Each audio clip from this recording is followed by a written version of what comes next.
And let's begin with the big news break coming in. One nation, one election. With the cabinet giving its approval, this bill is all set to be brought into parliament, and sources telling us what really played out in the cabinet meeting. Home Minister Amit Shah reportedly briefed the cabinet on the technical issues of one nation, one election. Besides that, Prime Minister Modi, according to our sources, also told his ministers to go and ensure that people are made aware of the benefits of simultaneous polls and talk about how this bill is beneficial to every citizen of this country. I want to bring in Himanshu Mishra for more details on this. Himanshu, हमको ये बताइए कि cabinet में क्या discuss हुआ जब ये approval दिया था वन नेशन वन इलेक्शन के लिए? देखिए, बिल्कुल कैबिनेट जैसी बैठक शुरू हुई उसमें अर्जुन राम मेघवाल जो कानून मंत्री हैं, लॉ मिनिस्टर हैं, उन्होंने बिल जो है कैबिनेट के सामने रखा और उसके बाद जो है इस बिल पर जो है वो तमाम जो मंत्री हैं उन्होंने अप्रिशिएट भी किया और उसके बाद गृह मंत्री अमित शाह ने इस पूरे बिल पर जो टेक्निकल इश्यूज हैं उसको पूरी कैबिनेट को ब्रीफ किया। उसके बाद प्रधानमंत्री नरेंद्र मोदी ने कहा कि आप सबको जिम्मेदारी है इस बिल के बारे में जाके आम जनता के बीच में जो है वो जागरूकता लाएं और साथ ही साथ आम जनता को ये भी बताएं कि कैसे समय और पैसे बचेंगे और कैसे जो है इलेक्शन के अंदर जो है एक स्मूथ ट्रांजेक्शन होगा और इसके क्या क्या फायदे हैं ये जाके आम जनता को आप बताएंगे तो जनता को समझ आएगा कि विपक्ष इसका जो विरोध कर रहा है वो व्यर्थ विरोध कर रहा है। इस देश स्वतंत्र होने के बाद, देश का संविधान बनने के बाद जो है 17 साल तक जो है वो इस देश के अंदर वन नेशन वन इलेक्शन होते रहे हैं। ऐसा नहीं है कि पहली बार हो रहे हैं और स्वतंत्र देश के स्वतंत्र होने के बाद जब पहली बार इलेक्शन हुए थे तो 8 राज्यों के जो चुनाव हैं वो एक साथ बाद में कराए गए, उनको एक साथ लाया गया। 8 विधानसभाओं को भंग करने के बाद पूरे देश में एक साथ चुनाव हुए थे राज्य और लोकसभा के।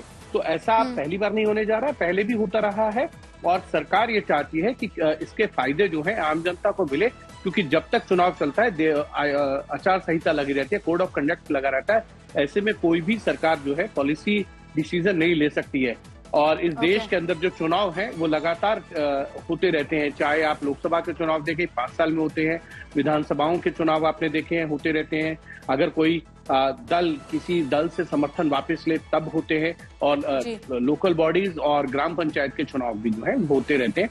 इसीलिए देश में अगर चुनाव एक साथ होंगे तो उसका फायदा आम जनता को मिलेगा। पॉलिसीज जो डिसीजन है वो हो सकते हैं और देश की जनता के लिए जो फैसले सरकारों को लेने होते हैं उसमें बाधा नहीं आएगी। Okay, Himanshu getting us details really of the message from Prime Minister Modi to his ministers, and that is the message he wants the ministers also to pass on to the people of this country. And according to our sources, the Prime Minister said very clearly and reiterated that the idea is to make people more aware of the benefits of simultaneous elections. Thanks, Himanshu, for those details. Let's cut across to more breaking news coming in.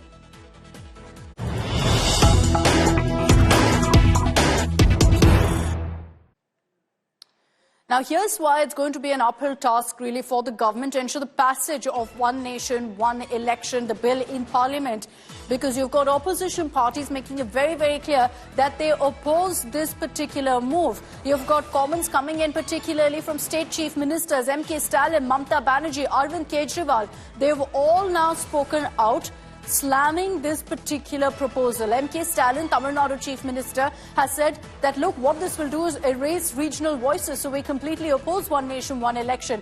Mamata Banerjee has said that the centre is bulldozing an unconstitutional bill. Arvind Kejriwal has said that BJP's priorities are clearly misplaced. So the opposition isn't on board. And for the government to actually ensure this bill is passed, they're going to need the backing of these opposition parties because they are right now in power in the states. And this is something that needs the states' nod as well. Rahul Gautam is joining us with more details on this. Rahul, is the entire India bloc taking a stand against one nation, one election? Is it something that's been discussed by the alliance, or these are just individual parties expressing their view?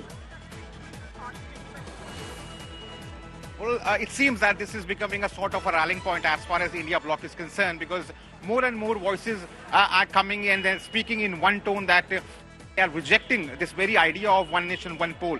Arvind Kejriwal, Mamata Banerjee, Mr. Stalin, Congress party has tweeted a letter of Mallikarjun Kharge wherein he had earlier objected to this idea, saying that this is actually going to be against the very ethos of our democracy. So clearly, it seems that the opposition is united on this issue, and obviously it will be in a very difficult task, for government to convince these political parties. We have to really understand that, at least the Congress party is convinced that this very idea or the very move to implement one nation, one election is actually going to be detrimental to the entire election process, and that's why they are not in favor of it.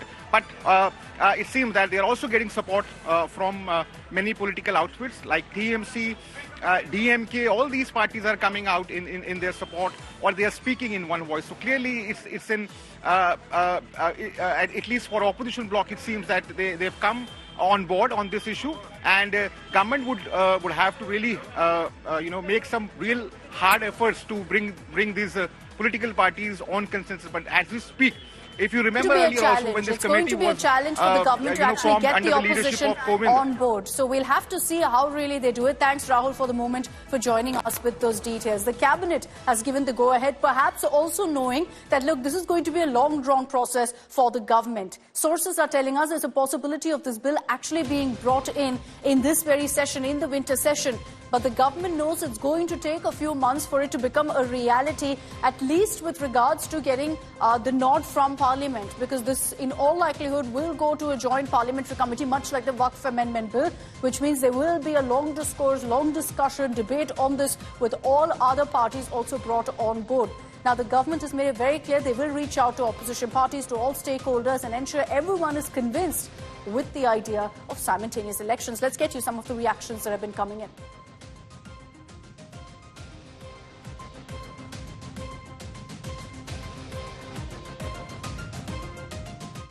ये तो आज देश के लिए जरूरी है। तमाम विपक्ष की भी राय है कि वन नेशन वन इलेक्शन होना चाहिए। ऐसा नहीं कि ये कोई सत्तारूढ़ दल का, ये देश के हित का सवाल है और इसमें दूसरी पार्टियों ने भी सहमति जताई थी। अब किस तरीके से चीजें आएंगी सदन में, सभी दलों के साथ परस्पर एक सहमति भी बनेगी और विश्वास भी बनेगा, और निश्चित तौर से हम उम्मीद करते हैं कि ये पास भी होगा वन नेशन वन इलेक्शन, और ये देश के हित में होगा। वन नेशन वन इलेक्शन एक उत्साह की एक लहर लेके आया है। सबसे बड़ा चैलेंज तो इतना खर्चा होता है, 3-4 महीने में सारे अधिकारी जो है वो ड्यूटीज पे लग जाते हैं, सारे संस्थान रुक जाते हैं, और सबसे बड़ी बात जो है हमारे देशवासियों के लिए उनको बार बार जो है वो प्रमोट करना, बार बार उनको भेजना वोट देने के लिए। हर साल जो है वोट देने वालों की जो है परसेंटेज कभी कभी किसी राज्य में आपने देखा कि डिप कर रही है। तो ये this is the need of the hour, और आई थिंक सारे ही इसके पक्ष में है, पक्ष विपक्ष सब ये चाहते हैं कि वन नेशन वन इलेक्शन होना चाहिए, लेकिन ये बहुत पहले होना चाहिए था। लेकिन ये सारे जो काम है वो हमारे प्रधानमंत्री नरेंद्र मोदी जी के ही कार्यकाल में हो रहे हैं। मोदी जी ने कभी खुद दिखाया नहीं कि उनको वन नेशन वन इलेक्शन में विश्वास है। महाराष्ट्र में 5 फेज में इलेक्शन करते हैं, कभी गुजरात और हिमाचल में इलेक्शन 2 अलग तारीखों पे करते हैं। तो जब इनको मुनासिब होता है एक ही समय पे 2 राज्यों के निर्वाचन कराते हैं, और जब मुनासिब नहीं होता तो अलग अलग समय पे कराते हैं। तो बिना कोई तर्क लिए ये वन नेशन वन इलेक्शन ये लाने की कोशिश कर रहे हैं।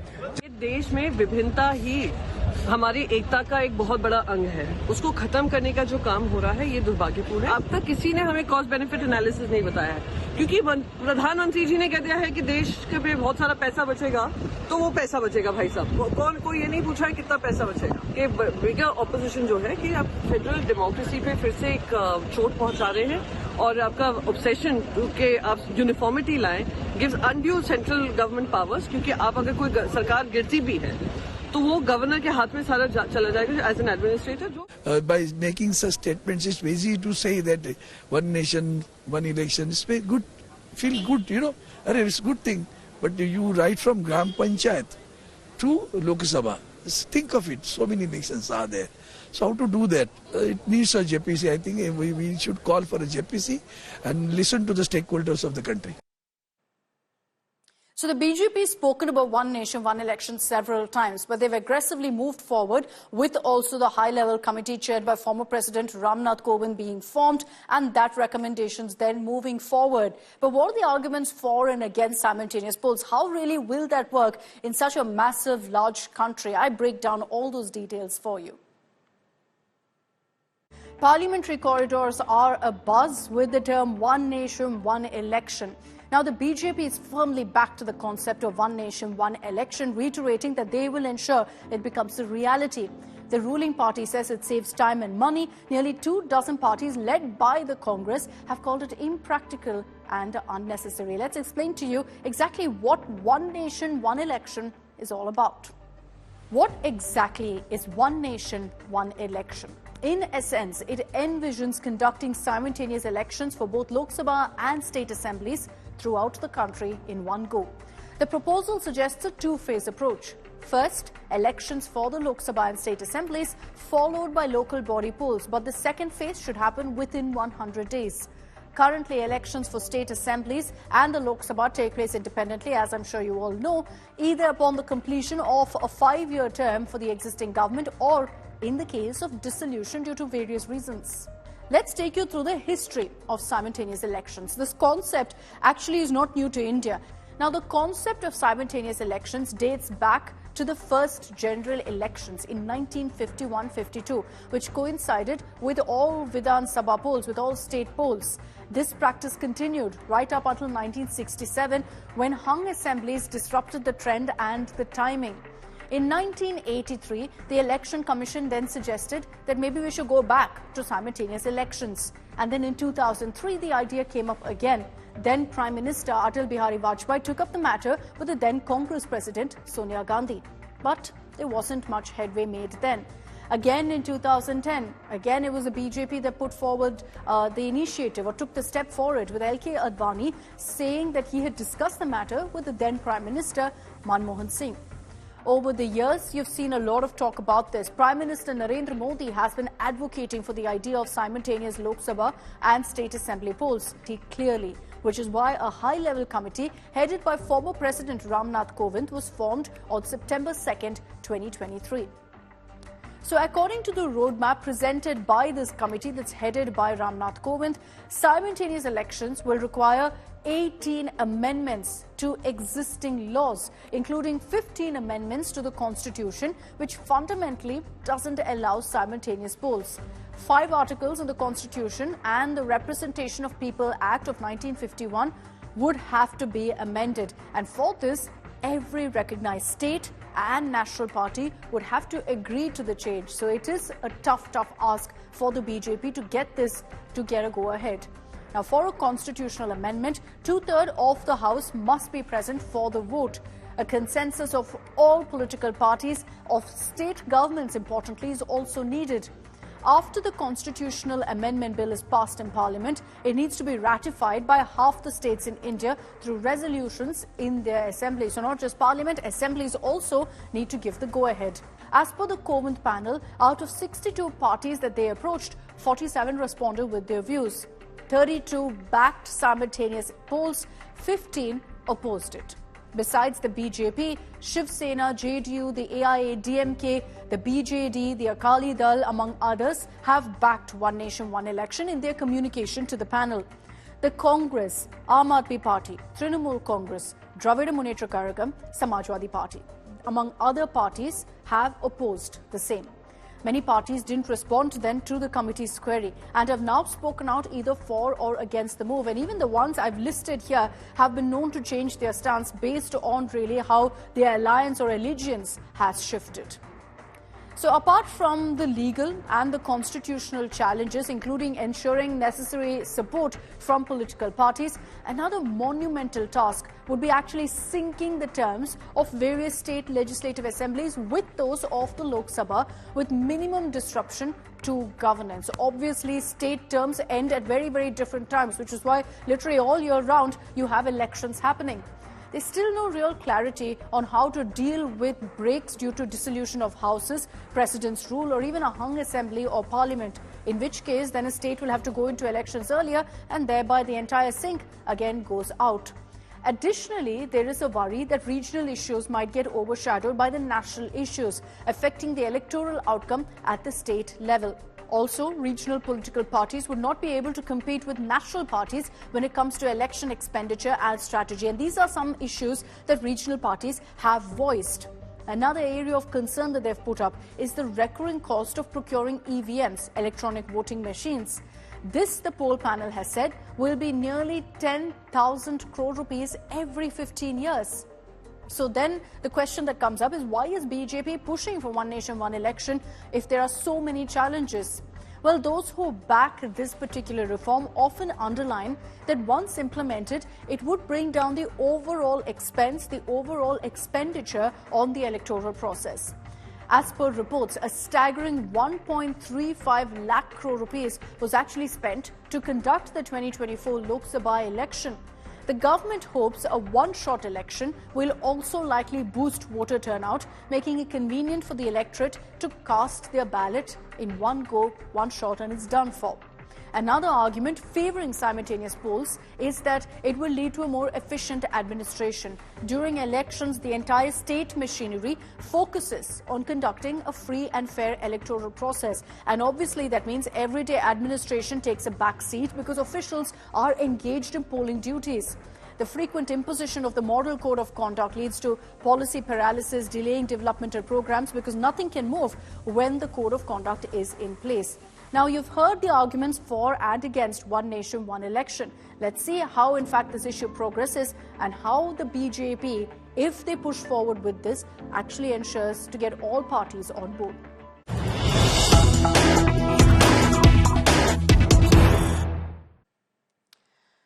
And get set for a mega showdown in Parliament over the next 2 days. In the Lok Sabha, you're going to be seeing the debate on Constitution Day that the opposition was pushing for. And we're getting details, really, of the speaker list for both the BJP and the Congress. A whip has been issued to all MPs by the BJP and the Congress for ensuring maximum attendance in the Lok Sabha. Now, what we're hearing is that Rajnath Singh will speak tomorrow in the Lok Sabha. He'll be opening up the debate for the BJP. Home Minister Amit Shah will be opening it up for the BJP in the Rajya Sabha. But remember that in the Rajya Sabha, the Constitution Day debate is actually on Monday and Tuesday.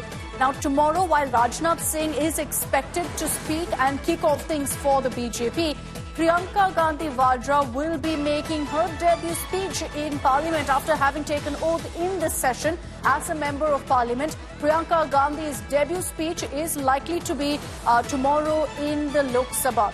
Now, there is, in fact, talk that she could be starting things off, kicking things off for the Congress. 12 hours in all have been allotted for this discussion. The debate kicks off at 12 p.m. tomorrow. So at 12 noon, what we're hearing is that BJP will have 15 speakers who will speak on the Constitution. Remember, all other parties will also have a chance. For example, for the Trinamool Congress, it's Kalyan Banerjee and Mahua Moitra. Shambhavi Chaudhary for the LJP. For the TMK, it's T.R. Balu and A. Raja. But let's bring in our reporters on this as well. We've got Himanshu Mishra and Rahul Gautam with us. Rahul, to you first. There's a lot of talk that Priyanka Gandhi will be making her debut speech tomorrow. Is she going to be essentially opening the debate for the Congress? Well, it is in all likelihood that Priyanka Gandhi Vadra will be opening the very debate on behalf of opposition. However, we are told that still the list is being finalized, and once finalized, the chair will be informed about the sequence of speakers as far as Congress party is concerned. Rahul Gandhi is also going to speak on this important discussion on constitution. Remember, Rahul Gandhi had earlier written also a letter to Speaker demanding that some time should be devoted for this. And in fact, later on, the deputy leader in Lok Sabha, Mr. Gaurav Gogoi, Manikam Tagore, all these Congress MPs had met later and urged Lok Sabha Speaker to devote some time. So it seems that, and remember, Constitution has been one of the most important planks, of Congress party in the recent Lok Sabha polls. They've literally contested the election on Constitution. So therefore, they wanted this to happen, and you can expect that right from Priyanka Gandhi Vadra to Rahul Gandhi to Gaurav Gogoi, all these people are going to speak as to how government has been allegedly trampling upon the constitution, how they've been going against the very ethos, against the structure of constitution. So obviously you can expect that they're going to be fireworks. Priyanka Gandhi, in all likelihood, Gandhi is also going expected to make to speak her tomorrow, debut Rahul? speech. Well, the sequence is yet to be finalized, but we can tell our viewers that Rahul Gandhi will be speaking on this issue inside Lok Sabha. Similarly, they're going to be debating in Rajya Sabha as well. Mallikarjun Kharge is also going to speak on this issue. So clearly, it seems that Congress party is going to deploy this battery of the senior leaders to take on government, and obviously they would try to corner the government on this very issue because they believe that the constitution has been one issue on which they've been hitting and denting. They wanted this debate, and they've gotten it now. So Rahul Gandhi, as Rahul Gautam tells us, will be speaking. The question is whether it's going to happen tomorrow or day after. Remember, Prime Minister Modi for the BJP will be speaking day after tomorrow, on Saturday. Himanshu is getting us more details on really what the BJP strategy is to counter the opposition. Himanshu, speaker list BJP की तैयार है. कल हमको ये जानकारी मिल रहा है कि राजनाथ सिंह शुरू करेंगे. देखिए, बिल्कुल रक्षा मंत्री राजनाथ सिंह जो है वो भारतीय जनता पार्टी की तरफ से जो है अपना व्यू रखेंगे संविधान दिवस के 75 वर्ष पूरे होने पे, और तमाम भारतीय जनता पार्टी के जो लोकसभा के अंदर स्पीकर्स हैं वो उसमें पार्टिसिपेट करेंगे. अनुराग ठाकुर, निशिकांत दुबे समेत कई लोग जो हैं इस डिबेट के अंदर जो है पार्टिसिपेशन करेंगे. लेकिन सबसे बड़ी बात यह है कि भारतीय जनता पार्टी की तरफ से अंत में प्रधानमंत्री नरेंद्र मोदी जो हैं वो बोलेंगे, यानी कि शनिवार देर शाम जो है प्रधानमंत्री नरेंद्र मोदी इस पूरी चर्चा का समापन करेंगे और जवाब देंगे. तो उसमें कहीं ना कहीं एक चीज का एज भारतीय जनता पार्टी के पास रहेगा कि जो चीजें कांग्रेस अभी तक 2024 के लोकसभा चुनाव में कहती रही संविधान खतरे में है, और उसके बाद प्रधानमंत्री नरेंद्र मोदी पहली बार बोलते नजर आएंगे कि संविधान दिवस पर किस तरीके से जो है कांग्रेस और अन्य दलों ने इसको एक बड़ा चुनावी मुद्दा बना लिया. अब देखना यह है कि चाहे जैसा राहुल गौतम भी बता रहे थे, राहुल गांधी, प्रियंका गांधी, मणिकम टैगोर समेत तमाम लोग जो हैं कांग्रेस की फहरिस्त में भी हैं, और ये जो 2 दिन हैं बड़े इंटरेस्टिंग रहने वाले हैं संविधान दिवस के 75 वर्ष पूरे होने से, क्योंकि इस 24 के लोकसभा इलेक्शन में ये संविधान will play out. Himanshu and Rahul Gautam, thanks very much for joining us with those details. So tomorrow onwards, you will see that very interesting debate on Constitution Day, and you will see the big guns of both parties, of all parties essentially, speaking out, putting their party stand in Parliament. Let's talk about what really played out today in the winter session. Again, it was the same chorus of Adani by the opposition, Soros by the BJP. And what that also meant is a lot of disruptions, a lot of protests.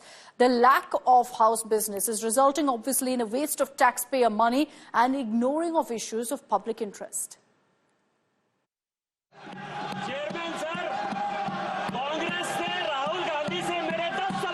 A battle over 2 billionaires, Gautam Adani and George Soros, has derailed the winter session of Parliament.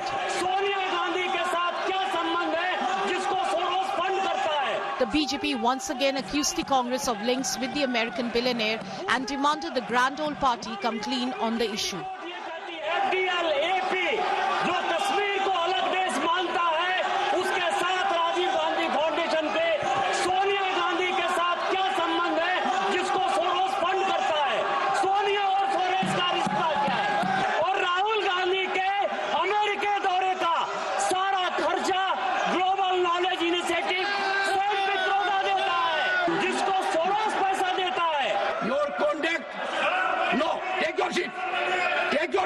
In the Rajya Sabha, the government attacked the opposition over its no trust motion campaign against chairperson Jagdeep Dhankar.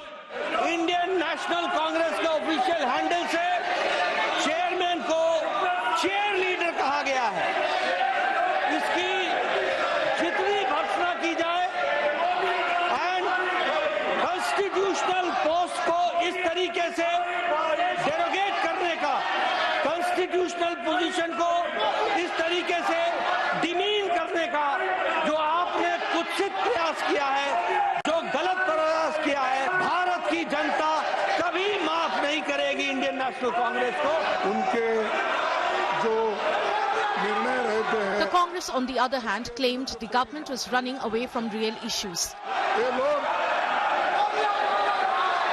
अपने विषय को भटकाना चाहते हैं, अपने विषय को भटकाना चाहते हैं।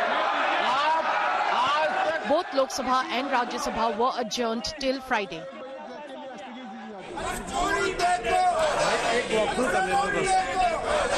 The opposition staged protest outside Parliament building demanding probe against industrialist Gautam Adani, who is indicted by an American court for alleged securities fraud.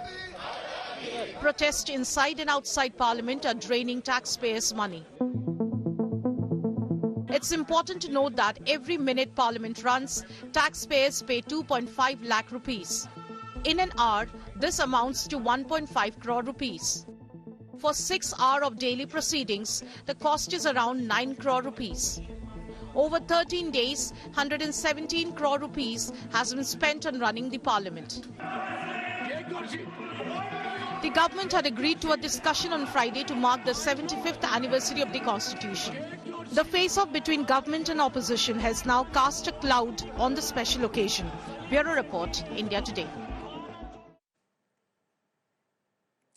And let's get to other big highlights that emerged from Parliament today.